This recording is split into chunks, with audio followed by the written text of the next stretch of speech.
بعد از انتقال رونالدو به النصر، هواداران الهلال کمپینی رو برگزار کردن و توی این کمپین از مدیران تیمشون خواستن هر طور که شده مسی رو به الهلال بیارن. شاید این کمپین اون زمان مضحک به نظر می رسید، ولی با نزدیک شدن به آخرای فصل و تموم شدن قرارداد مسی با پاریس سن ژرمن، همچنین نشست‌های مختلفی که مدیران الهلال با ایجنت مسی داشته، این شایعه داره به واقعیت نزدیک میشه.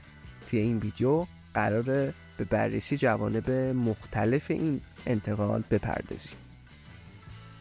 روزنامه مارکا مدعی شد که سران دولت عربستان خوشبین هستند که لیونل مسی راهی الهلال میشه. در شرایطی که هنوز وضعیت لیونل مسی برای فصل بعد نامشخصه، روزنامه مارکا مدعی شده که مدیران ورزشی و سیاسی عربستان به جذب فوق ستاره آرژانتینی امیدوارند و گذر زمان هم روز به روز این امیدها رو به حضور کاپیتان آرژانتین در خاورمیانه افزایش داده. در گزارش مارکا اومده تقویم رو به جلو پیش میره و خوشبینی هم افزایش پیدا میکنه. عربستانیان متقاعد شدن که لیونل مسی قراره که در چند روز آینده و به محض پایان فصل در فرانسه بازیکن الهلال بشه. این پیشنهاد از هفته‌های اول ژانویه روی میز بوده و با توجه به پاسخ مثبت بازیکن آرژانتینی، امیدواری رهبران سیاسی و ورزشی این کشور عربی افزایش یافته. اونا هیچ تردیدی درباره حضور مسی در الهلال ندارن، همونطور که در مورد کریستیانو رونالدو و حضورش در النصر هیچ شکی نداشتن. دولت عربستان میخواست دوئل مسی رونالدو رو تکرار کنه و طبق اخباری که از ریاض منتشر شده این آرزو بسیار نزدیک به واقعیت به نظر میرسه. پیشنهادی که مسی دریافت میکنه بالاتر از پیشنهادیه که توسط فوق ستاره پرتغالی امضا شده و کمی بیشتر از 300 میلیون یوروه.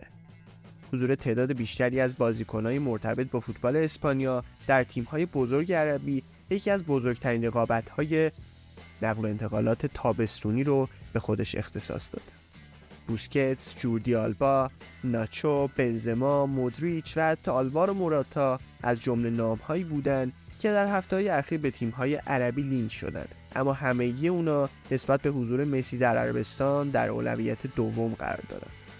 خوشبینی اعراب در تضاد با انتظار و وقفه‌ای که اطرافیان مسی میخوان در مورد آینده اون انجام بدن. چیزی شبیه به اون چه که با کریستیانو رونالدو و تا چند روز قبل از آخرین سفر اون به ریاض رخ داد.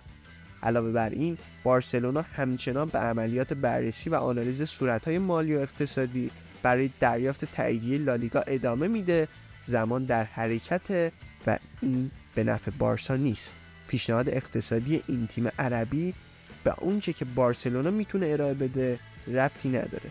عامل احساسی برای بازگشت به لباس بلوگرانا سنگینی میکنه، اما اصرار دولت عربستان میتونه مسی رو متقاعد کنه که راهی تیم سعودی بشه.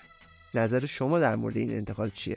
به نظرتون مسی بالاخره بازیکن الهلال میشه یا به خونه خودش بارسلونا برمیگرده؟